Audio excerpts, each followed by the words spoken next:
하다 보면 우리의 마음 안에 일어나는 이제 여러 가지 일들 가운데 매너리즘에 빠지게 됩니다. 오늘은 이 매너리즘에 대한 이야기를 좀 해보고 싶은데, 뭔가 이렇게 반복적으로 오래 하다 보면 피할 수 없는 게 이런 매너리즘입니다. 반복적이고 오래 하다 보면 빠지는 마음의 상태, 매너리즘. 내가 매너리즘에 빠졌느냐 안 빠졌느냐, 이걸 몇 가지 진단하는 질문이 쫙 있는데요. 그 질문을 제가 이렇게 살펴보니까 그 중에 가장 핵심적인 단어가 뭐냐면 익숙해져 있고 편안하고, 익숙해져 있고 편안함이 지속되면 이 매너리즘에 빠진다고 그래요. 물론 안 빠지는 사람도 있겠지만, 또 안 빠지기 위해서 노력하는 사람도 있겠지만, 익숙하고 편안해지면 그게 어떤 환경이든지 상관없이 이 매너리즘에 빠진다는 겁니다. 뭔가 고난이나 어려움이 우리를 매너리즘에 빠지게 하는 게 아니라 익숙하고 편안함. 그러니까 결혼을 했어요. 사랑해서 결혼을 했어. 그래서 이 남자가 너무 좋아. 근데 이 남자가 너무 편안하고, 또 이 아내가 너무 편안하고 익숙해지면 매너리즘에 빠지는 거죠. 어떻게 하다가 재산이 한 80억, 100억이 생겨가지고 큰 건물주가 됐습니다. 기적적으로. 이제 인생 끝났어요. 이제 자손까지. 그거 건물 하나 있으면 이제 모든 게 이제 편안합니다. 그런데 그러한 재산조차도 익숙해지고, 그런 재산이 나를 편안하게 하면 이 매너리즘에 빠지는 거죠. 남편이 의사예요. 의사와 결혼했어요. 이제 거꾸로 아내가 또 어떤 재벌집 딸입니다. 아내가 연예인 출신이에요. 예뻐요. 그래도 이런 환경과 상관없이 이제 내가 익숙해지고 편안해지면 매너리즘에 빠진답니다. 신앙생활이라고 해서 그것도 예외가 아닌 것 같아요. 우리가 하나님을 대할 때 하나님이 익숙해지고 편안해지면 매너리즘에 빠집니다. 성도와 목회자 상관없이 누구든 내가 큰 교회를 오래 다니면 그 큰 교회가 익숙해지고 편안해지면 거기에 매너리즘에 빠지고, 작은 교회라고 뭐 다르냐, 작은 교회에 익숙해지고 편안해지면 또 매너리즘에 빠집니다. 교회를 오래 다니면 매너리즘에 빠질 가능성이 높겠죠. 익숙해졌으니까. 예배를 많이 드리면 그것도 우리가 매너리즘에 빠지게 만드는 하나의 요소가 됩니다. 뭔가 생명력이 사라지고 마음이 이렇게 건조해질 수 있는 거죠. 그래서 이 매너리즘에 빠지지 않기 위해서 우리가 무엇을 하느냐, 그래서 우리가 기도를 하는 것 같아요. 기도는, 기도의 절반은 감사잖아요. 하나님께 뭘 달라는 것도 있지만, 하나님 이런 것을 저에게 주셔서 감사합니다. 그러니까 이게 당연한 게 아니에요. 감사의 제목이 되는 거예요. 뭐든지 다. 오늘도 하루를 시작하게 해주셔서 감사합니다. 오늘도 은혜 가운데 하루를 잘 마치게 해주시니 감사합니다. 당연한 게 아니고, 이게 편안한 게 아니고 더 어려워질 수 있는데도 나에게는 하나님 앞에 이게 감사의 제목이 된다. 그래서 이런 감사의 기도를 많이 하는 것이 우리가 매너리즘에 빠지지 않게 하는 한 요소다. 우리가 기도를 멈췄다, 기도를 하지 않는다, 매너리즘에 빠질 수 있는 여러 가지 요소가 된다는 것이죠. 그래서 우리에게 필요한 건 쉬는 시간이 아니고, 쉴 여유를 갖는 것이 아니고, 기도할 여유가 좀 필요하지 않는가. 하나님께 기도할 시간이 필요하지 않는가.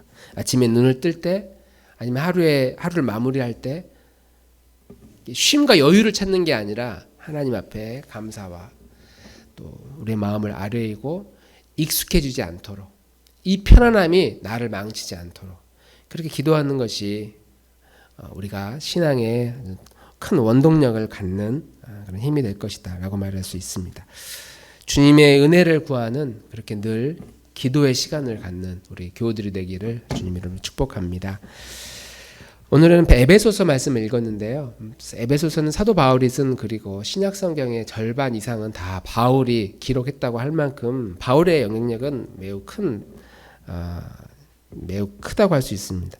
바울은 이런 매너리즘에 빠지지 않았을까? 왜 사역을 오래 했잖아요. 바울도 여러 서신서를 썼잖아요. 바울이 갖는 영향력이 매우 큽니다.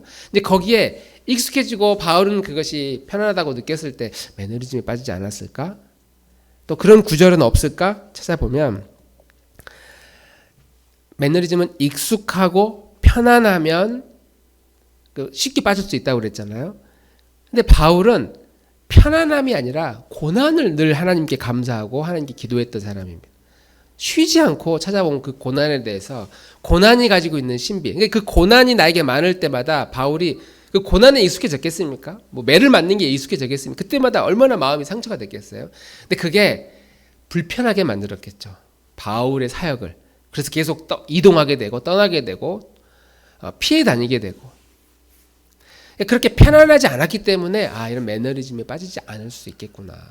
그래서 우리가 의도적으로 편안한 환경을 만들어가는 것이 우리를 신앙생활의 성장을 주는데 방해할 수도 있겠다. 오늘 에베소서의 1장에 반복적으로 많이 나오는 단어 중에 하나가 하나님을 찬송하리로다라는 단어가 많이 나옵니다. 찬송, 찬양이라는 단어가 반복해서 나오거든요. 근데 바울의 생애를 보면 특히 이 에베소서를 쓰고 있던 이 바울의 상태는 그 체포가 돼가지고 감옥은 아니지만 가택연금 상태, 집 안에서 꼼짝도 못하고 재판이 끝날 때까지 꼼짝 못하고 나가지도 못하는 상태에 바울은 지금 갇혀 있는 상태였습니다. 뭐 일부 사람을 만날 수는 있지만 그 집 안에서 먹을 걸 혼자 해결해야 되고 생활도 해야 되고 나가지는 못하고 자유를 박탈당한 그런 상황 가운데서 지금 이 사역을 해야 되니까 글을 쓰면서 얼마나 마음이 사실 조급했겠어요. 빨리 가서 지금 할 일이 많은데 바울은 복음을 전해야 되겠고 복음을 전해서 세운 교회들도 찾아가 봐야 되겠고 할 일이 정말 많은데 이 공간 안에 갇혀서 꼼짝도 못하고 있는 상황, 그리고 언제 이 재판이 끝날지도 모르는 그런 마음이 조급할 수밖에 없는 상황인데도 바울의 이 에베소서는 계속 하나님을 찬송하리로다, 주님을 찬양하리로다. 하나님 우리를 부르신 이유가 바로 하나님을 찬양하기 위함이다. 나는 그렇게 못하는데 너희들은 그렇게 해라. 그게 고백이 아니라 나는 지금 이 안에서도 얼마나 마음이 기쁘고 주님의 영광을 노래하는지 모른다. 그래서 에베소서 1장 3절의 말씀 같이 한번 읽어보겠습니다. 3절 1장 3절 시작. 찬송하리로다 하나님 곧 우리 주 예수 그리스도의 아버지께서 그리스도 안에서 하늘에 속한 모든 신령한 복을 우리에게 주시되. 바울이 지금 노래할 상황이 아닌데 사도 바울은 찬송하리로다. 찬송하리로다. 하나 주님을 나는 노래할 것이다. 주님이 너무 좋다. 우리는 이제 찬송하리로 이런 표현을 잘 안 쓰니까 나는 지금 마음이 너무 기쁘고 너무 즐겁다. 마음이 막 벅차오른다. 왜 하나님 때문에 나는 마음이 견딜 수 없다. 무기력하지 않는 모습이죠. 이 단어만 보아도. 그런데 바울은 우리가 자꾸 놓치는 그 뭔가를 가지고 있음을 이제 계속해서 고백합니다. 1장 8절 말씀 같이 한번 읽겠습니다. 8절 말씀. 이는 시작. 이는 그가 모든 지혜와 총명을 우리에게 넘치게 하사 그 뜻의 비밀을 우리에게 알리신 것이요 그의 기뻐하심을 따라 그리스도 안에서 때가 찬 경륜을 위하여 예정하신 것이니. 바울이 경험한 건 지금 이거예요. 바울이 경험한 건 지금 1장 8절을 읽었는데 1장 3절, 4절, 5절, 6절, 7절에는 어떤 내용이 나오냐면 하나님이 창세전부터 우리를 구원하기 위해서 이미 계획을 하셨다. 우리를 구원하기 위해 우리를 부르셨다. 왜 우리를 불렀냐? 우리를 불러서 우리가 하나님을 찬송하기 위해서. 하나님은 우리 개개인을 통해서 스스로 영광을 받으려고. 그러니까 너희 좋으라고 부른 게 아니라 너희를 불러서 내가 좋으려고, 하나님 좋으려고 우리를 부르셨다.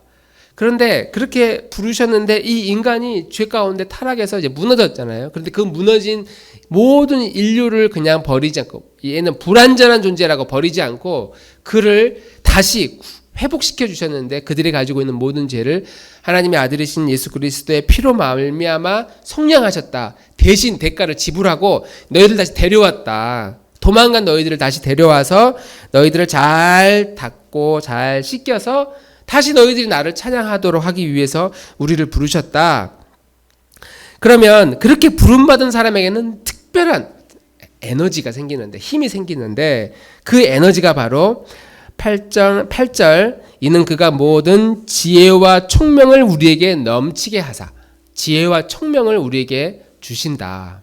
그렇게 부른 우리 모두는 다 하나님이 주신 지혜와 총명으로 풍성하게 된다.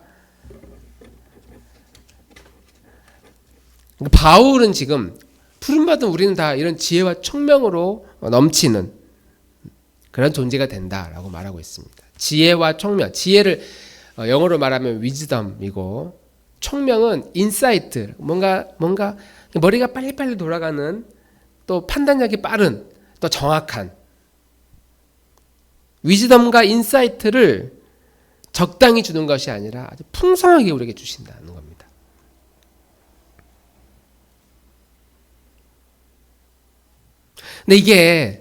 근데 나는 왜 이렇게 삶이 지혜롭지 않고, 나는 별로 이렇게 총명함이 없는 것 같은데, 뭔가 생각이 빠르지도 않고 판단력도 느리고 항상 결정하면 후회하고 의지를 가져도 돌아보면은 다시 나는 그 자리에 있는 것 같고, 그러니까 이 총명함과 이 지혜는 우리가 일상적으로 살아갈 때 필요한 그런 총명함과 지혜가 아니고, 이 구절에 의하면 진짜와 가짜가 있는데, 진짜가 무엇인지를 분별할 수 있는 지혜와 총명, 진리가 무엇인지를 분별할 수 있는 지혜와 총명, 그것을 우리에게 주셨다. 그게 이제 9절에 보면, 9절을 띄웠을까요? 9절을 안 띄웠네요. 1장 9절 같이 한번 읽어보겠습니다. 9절 시작. 그 뜻의 비밀을 우리에게 알리신 것이요 그의 기뻐하심을 따라 그리스도 안에서 때가 찬 경륜을 위하여 예정하신 것이니라. 아멘. 밑에는 이제 공동번역으로 다른 번역본인데 다시 한번 읽어보겠습니다. 시작.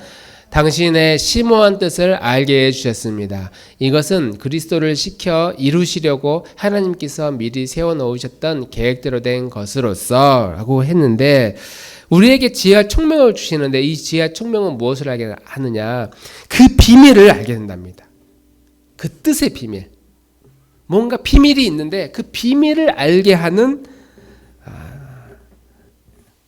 힘이다. 지혜와 총명이다. 그 뜻의 비밀, 정확하게 번역하면 그의 뜻의 비밀, 그의 뜻의 비밀 이렇게 했는데, 하나님의 심오한 뜻을 우리에게 알게 하신다. 뭔가 신비스럽고 숨겨져 있는 그것을 알도록 우리를 부르셨다는 거죠. 그리스도인이 하나님의 지혜로 총명으로 가까이 오면 올수록 이 숨겨져 있는 비밀스러움이 점점 더 안개가 걷히듯 드러나는 이런 심오한 신비스러움의 비밀을 알아가면서 신앙생활을 하는 사람과 이런 지식 없이 신앙생활을 하는 사람, 그러니까 서두에 말씀드린 것처럼 우리가 익숙하고 편안해지지 않기 위해서는 이렇게 숨겨져 있는 심오한 비밀을 계속 발견하고 알아가는 사람과 그렇지 않은 사람의 길은 너무 다르다는 것이죠. 오늘 본문에서 숨겨져 있는 비밀 그랬는데, 그 뜻의 비밀 그랬는데 헬라어로 미스테리온이라는 단어입니다. 미스테리온. 우리 영어로 하면은 미스테리, 신비스러움, 비밀, 미스테리. 이런 신비스러움을 알게 된다. 지혜와 총명이 우리에게 생길 때 이런 신비스러움이 우리에게 생기고, 이 신비스러움을, 이 비밀을 우리가 알면 알수록 하나님을 찬송할 수밖에 없다. 매일매일 감사와 기쁨이 넘칠 수밖에 없다. 환경과 상관없이 그것을 극복할 수 있는 힘을 우리는 얻게 된다는 것이죠. 에베소서는 사도 바울은 이 숨겨져 있는 이 비밀이 무엇인지를 세 가지 정도 정리해서 말하고 있습니다. 세 가지. 오늘 읽은 9절 말씀 한 번만 더 읽어보겠습니다. 그 뜻의 비밀을 여기 시작. 그 뜻의 비밀을 우리에게 알리신 것이요 그의 기뻐하심을 따라 그리스도 안에서 때가 찬 경륜을 위하여 예정하신 것이니. 자, 그 비밀을 알려주는데 첫 번째는 그 비밀은 그리스도 안에서 하나님의 기뻐하심을 따라 하나님이 좋아하는 일을 쭉 따라가 보면 거기에 때가 찬 경륜을 위하여 예정한 것이 있다. 때가 찬 경륜을 위하여 예정한 것이 있다. 이 말은 우리가 신앙생활을 쭉 하다 보면 어느 순간에 이 비밀스러움을 딱 발견하는 순간 뭘 알게 됐느냐? 이게 하나님의 어떤 정해진 때가 있는 경륜, 하나님의 계획이 있는 거구나. 하나님의 섭리 가운데 여기까지 온 것이구나 라는 사실을 발견하게 된다는 거죠. 이 모든 게 내가 과거부터 여기까지 온 것도 하나님의 계획 안에서 이루어진 것이고, 그러면 앞으로도 하나님의 다 계획이 있는 거구나. 계획. 하나님의 섭리가 있는 거구나. 이 경륜은 오이코노미아라는 단어인데 그 경영학에서 이코노미, 경제를 말하는 때 쓰는 단어입니다. 경제. 하나님의 경제가 있는 거예요. 하나님이 모든 게. 경제는 그냥 돈 이런 거 그냥 막 뿌리는 경제가 아니라 돈을 이렇게 했으면 적절히 조절하는 거잖아요. 관리하는 거잖아요. 경영이라고 하는 것은 회사를 경영하고 나라를 경영하고 국가를 경영한다는 것은 적절히 통제하고 관리하는 건데, 이 땅에 일어나는 모든 일들이 다 하나님의 이 이코노미 안에 들어가 있는 것이다. 내 인생도 하나님의 이코노미 안에 들어가 있는 것이다. 다른 성경은 이코노미라고 번역 안 하고 플랜이라고 번역하기도 했습니다. 하나님의 계획 안에 있는 것이다. 그러니까 우리가 이 하나님의 이 비밀을, 숨겨져 있는 비밀이 뭐냐, 이걸 세 가지를 꼭 붙드는 거. 이 모든 게 다 내 인생도 하나님의 이코노미 안에 들어가 있는 거다. 하나님의 계획과 하나님이 세상을 경영하는 그 원리에 따라서 우리가 우연히 구원받은 게 아니라 하나님의 계획에 의해서 내가 부름받은 존재다. 그러니까 우리가 내가 구원받았으니까 죽으면 천국 가면 되지 뭐 라고 하는 게 얼마나 말이 안 되는 이야기입니까? 죽으면 천국 가면 되지. 하나님의 계획대로 우리가 부름받았고 하나님의 플랜이 있어서 우리를 믿음의 자녀, 믿음의 가정에서 태어나게 하시고 교회로 부르셨는데, 그게 큰 교회든 적은 교회든 상관없이 공동체로 나를 부르셨는데 그냥 힘들면 내 천국 가면 되지라는 그런 수준에서만 머무르면 좀 하나님의 이 숨겨져 있는 비밀과 상관없는 길이라는 거죠. 하나님의 플랜이 있다. 모든 이에게 다 하나님의 계획이 있다. 우리 지난주에 예배 끝나고 이제 모임을 잠깐 하면서도 이제 그 이야기 했잖아요. 다 하나님이 다 섭리 가운데 계획과 우리를 여기까지 인도해 주신 것 같다. 우리 나눈 이야기들도 사실은 그런 이야기들 가운데 있습니다. 그것을 항상 기억하고 항상 붙들며 살아갈 때 우리는 우리 삶에 쉽게 다가올 수 있는 이 매너리즘, 무기력함에서 벗어날 수가 있다. 우리가 기도할 때에 모든 것이 하나님의 인도하심 안에 있음을 고백합니다. 나의 고난도, 나의 힘듦도, 그리고 나의 긍정적인 모든 환경도, 내가 남편과 아내를 만난 것도, 내가 내 아이를 만난 것도 누구와 비교하지 않고 내가 지금 이 자리에 있는 것 자체가 얼마나 하나님께 감사할 일인가. 하나님의 계획 가운데 있으니 주님, 이 계획이, 플랜이 이루어질 것을 믿습니다. 이렇게 고백하는 우리 공동체가 되기를 주님 이름으로 축복합니다. 두 번째 사도 바울이 말하는 이 신비스러움은 이제 10절에 이렇게 이야기합니다. 같이 한번 읽겠습니다. 시작. 하늘에 있는 것이나 땅에 있는 것이나 다 그리스도 안에서 통일되게 하려 하심이라. 아멘. 그리스도 안에 있는 모든 존재들이, 모든 환경이 다 통일된다라고 하는 신비스러움을 말합니다. 바울이 살고 있는 시대도 마찬가지였고 지금 살고 있는 우리의 시대도 통일하고는 상관없이 분열되어 있는 상황이잖아요. 돌아보면 통일되어 있는 게 없어요. 다. 우리가 남북한으로 갈라져 있어서 우리 소원은 통일이라고 하는데, 그러면 통일돼 있는 나라들은 그러면 진짜 통일돼 있느냐? 지역 싸움이 얼마나 심합니까? 미국의 52개 주라고 하는데 우리가 볼 때는 52개 주의 그 국가가 하나로 똘똘 뭉쳐 있구나라고 생각할지 모르지만 그 각 주별로 얼마나 많은 경쟁과 다툼이 있는지 모릅니다. 통일되어 있는 일본 내에서도 뭐 우리는 어디 쪽 독립, 저기 그 오키나와 그 아래쪽 섬이잖아요. 원래 거기는 일본 땅이 아니었다라고요. 역사를 공부해 보니까, 책을 읽어 보니까 원래 일본 땅이 아니고 다른 나라인데 거기도 합병해가지고 그냥 우리 다 일본 이렇게 한 겁니다. 지금 미군 기지가 들어가 있는 그 나라. 그러니까 일본에서는 미군 기지가 들어와도 원래 거기는 우리 그 본토인들이 아니니까 상관없어요. 그 현지인들만 이제 죽어나는 거죠.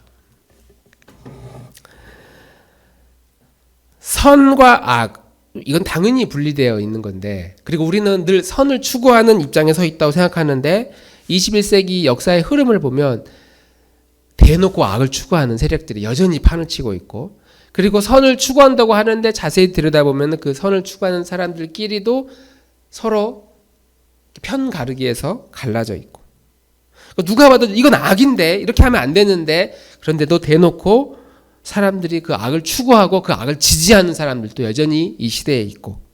왜?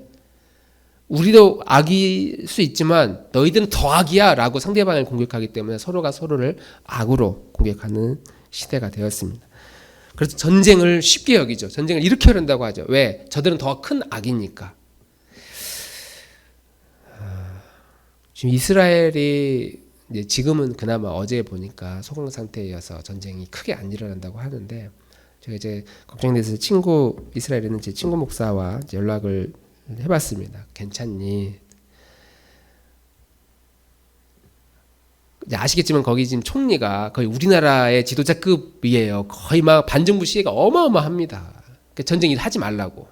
근데 그걸 이제 막기 위해서, 자기의 치부를 막기 위해서 계속 막 공격하고 전쟁을 치르고 있거든요. 근데 그런 지도자를 지지하는 백성들이 그곳에 있다는 거예요. 아주 많다는 거예요. 대다수는 아니겠지만 많아요. 그래서 그 지도자가 자기의 잘못을 한번 인정하는 순간 물밀듯 자기를 공격해 올까봐 인정 안 하고 계속 자기의 편드는 사람들 편에 서서 계속 이렇게 상황을 악화시키고 있다. 악을 계속 덮기 위해서 악을 사용하는 거죠. 그런 극단적 국민들이 계속 전쟁 이렇게 해야 된다, 우리 싸워서 다 없애야 된다, 우리 이길 수 있다, 이런 식으로 하는 걸 보면 우리나라도 별반 다르지 않다고 생각이 듭니다. 동서가 갈라져 있고 남북이 갈라져 있고, 노인과 젊은이, 또 있는 자 없는 자 계속 분열되어 있고, 근데 뭐 그것만 그러냐? 한 공동체의 가장 기초인 가정 안에서도 서로 통일을 이루며 사는 가정은 별로 없습니다. 포기하며 사는 거고, 그냥 마음이 서로 갈라져 있고. 이런 상황이 계속 반복이 되면 우리는 무기력에 빠져요. 이거 이렇게 갈라져 있는 거, 이거 방법이 없어. 그냥 이렇게 살아야지. 대화 안 통해? 이렇게 살아야지 뭐 어떡해. 그냥 네가 죽냐 내가 죽냐 먼저 죽을 때까지 그렇게 사는 사람들이 우리는 아니더라도 우리 주변에 이웃 가운데 굉장히 많이 있더라.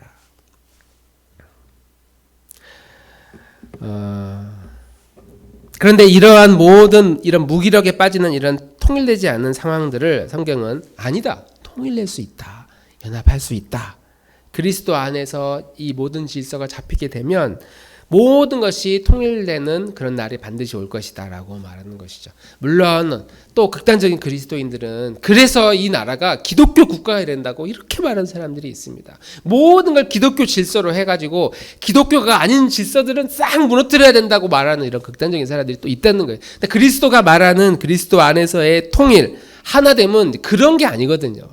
거기에 기초는 힘과 무력이 아니라 사랑으로. 고린도전서 13장에 나오는 그 사랑의 정신을 가지고 나보다 남을 낮게 여기는 그 사랑으로 오래 참아주는 사랑으로, 온유한 사랑으로 하나 되게 하는 그 힘을 그리스도 안에 있을 때에 우리가 가질 수 있다는 것입니다. 저도 어릴 때 이런 질문을 우리 애들한테 많이 했어요. 야, 엄마가 좋아, 아빠가 좋아? 이런 질문 많이 했거든요. 지금도 해요. 네, 어릴 때는 애들이 이제 앞에 있는 사람 좋다고 하죠. 처음에는 이제 엄마만 좋다고 그러다가 이제 표정이 바뀌면서 엄마가 더 좋아? 그러면 이제 얼른 눈치채고 아빠가 좋아 이렇게 이야기하잖아요. 좀 더 크면 엄마가 좋아, 아빠가 좋아 그러면 둘 다 좋아 이렇게 말하거든요. 큰 애들한테 엄마가 좋아, 아빠가 좋아 그러면 아무 말 알아야지. 그런 질문 하지 말라는 거예요. 왜 어릴 때는 왜 그러느냐? 시야가 좁아요. 앞에 있는 사람만 보여요. 그래서 엄마가 좋아, 아빠가 좋으면은 그 질문을 엄마가 했다 그러면 엄마가 좋아, 아빠가 했다 그러면 아빠가 좋아.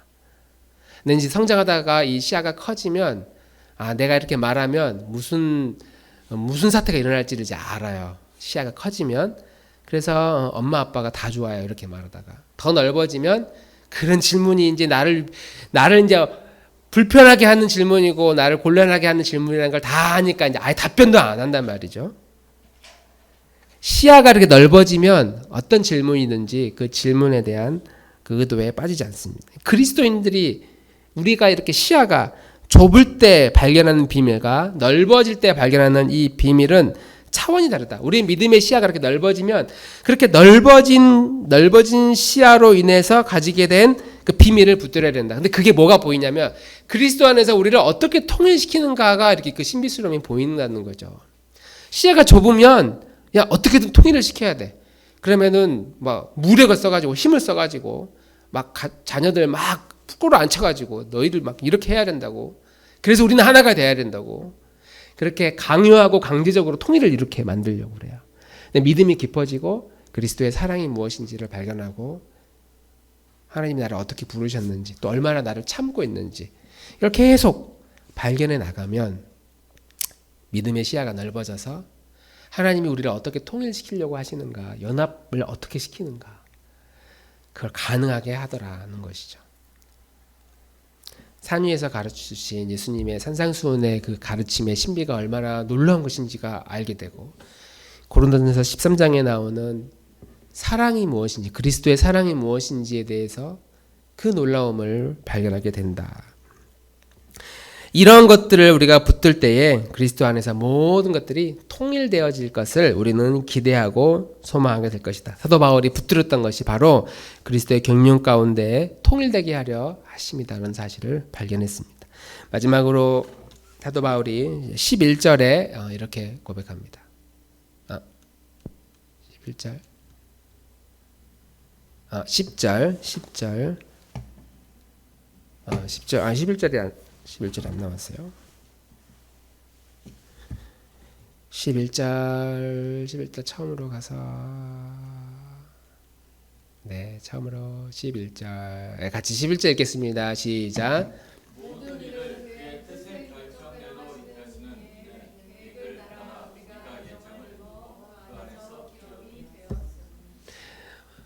모든 일을 그의 뜻의 결정대로 일하시는 이의 계획을 따라 우리가 예정을 입어 그 안에 기업이 되었다.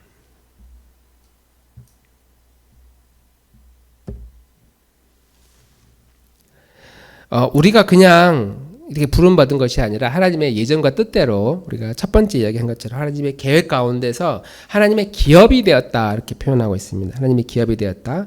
기업이 되었다. 에클로테멘이라고 하는데 이 기업이 되었다라는 말은 우리가 선택받았다. 그러니까 택함을 기업이 되었다 이렇게 수동태적 표현으로 말하고 있습니다. 기업이 되었다.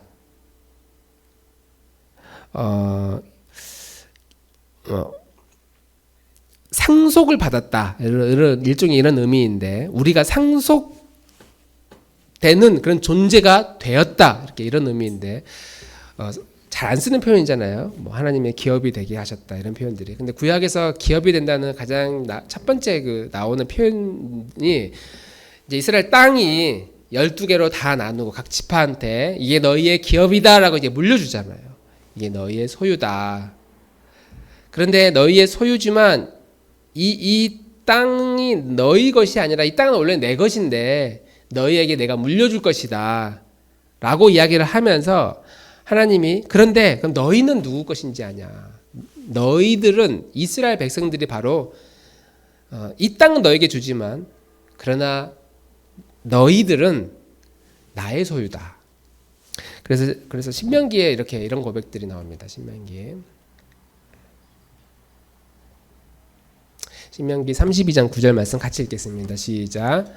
여호와의 분깃은 자기 백성이라 야곱은 그가 택하신 기업이로다. 그러니까 하나님의 이 땅은 다 하나님 건데 백성들이 다 줬어요. 그럼 하나님은 뭐냐? 나의 기업은 너희들이다. 너희들. 우리를 부름 받은 우리 한 사람 한 사람이 하나님의 소유, 하나님의 기업이 되었다라고 이렇게 수동태적 표현으로 이야기를 해요. 우리가 하나님의 자녀가 되었다, 부름을 받았다. 그래서 우리가 살아가는 동안 내가 내 인생이 내게 아니구나라는 사실을 우리 늘 기억해야 된다는 거죠. 내가 살고 있는 내 재능과 내 지식과 내가 지금 가지고 있는 모든 환경들을 나 중심으로 내 거라고 생각하니까 나 이렇게 그냥 살래가 아니고 내가 내게 아니야. 나의 나 된 것이 그냥 하나님의 것이지 하나님께 나는 기업된 존재이지 그렇게 부름을 받았지 내 인생이 내게 아니라는 사실을 우리는 늘 기억해야 된다라고 하는 것이죠. 그래서 우리는 사실 익숙하고 편안함을 추구하며 살아가는 시대에 살고 있습니다. 불편한 것과 또 우리를 힘들게 하는 것에서 빨리 벗어나려고 우리는 노력을 하죠. 그런데 우리가 익숙하고 삶이 안정이 되고 편안해지려고 하는 순간 우리가 기억해야 되는 것은 한쪽에서는 야 이제 너 거니까 이제 너 마음 놔도 돼라고 마음을 놓으라고 하는 매너리즘이 우리에게 다가오는데 바로 그런 순간에 야 그렇게 너가 여기까지 온 것은 너 힘으로 된 게 아니라 하나님이 너를 그렇게 인도하신 거야. 이끌어 오신 거야. 하나님의 힘에 의해서 여기까지 온 거야 라는 사실을 우리가 늘 기억해야 된다. 실패하면 하나님 탓이고 성공하면 내 능력이 아니라 물론 우리는 최선을 다해 살아야 되지만 그러나 나의 모든 삶이 다 하나님의 것이고 하나님 책임져 주실 것이다.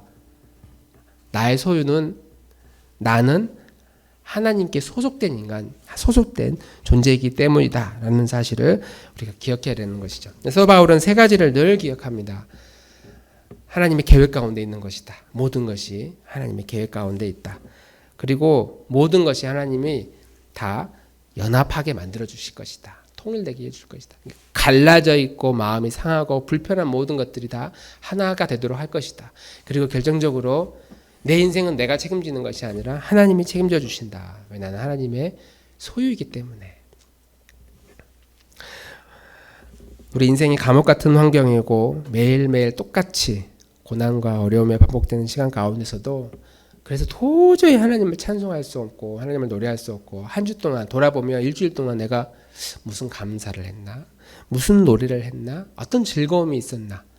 우리의 육체적 즐거움이 아니라 정말 마음에서 깊이 우러러 나오는 찬송과 그런 즐거움을 살기 위해서 우리가 붙들어야 될 이 신비스러움의 비밀을 우리가 기억하고 이 한 주간에도 이 비밀이 우리 안에서 떠나가지 않도록 우리가 아침에 저녁에 때를 얻든지 못 얻든지 하나님을 묵상하고 하나님의 시간을 갖는 하나님과 시간을 갖는 우리 나눔목 교우들이 되기를 주님의 이름으로 축복합니다. 찬양하고 기도하겠습니다.